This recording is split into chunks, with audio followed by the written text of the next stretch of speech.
Hello guys! Dahil malamig ang panahon, katulad ng love life mo, tuturuan kitang magluto ng miswa with patola. Madali lang to. Umpisahan na natin. Mag-init ng mantika,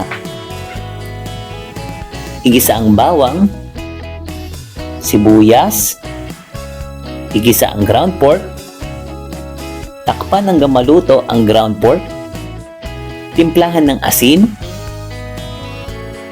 maglagay ng tubig, pamintang durog, chicken cubes, haluin hanggang matunaw ang chicken cubes, takpan hanggang sa kumulo, ilagay ang miswa, patola, spring onion leaves, takpan ng 3 minuto. Luto na po ang ating miswa with patola. Malamig man ang panahon at ang love life mo, mainit naman ang sikmura mo. Paalam!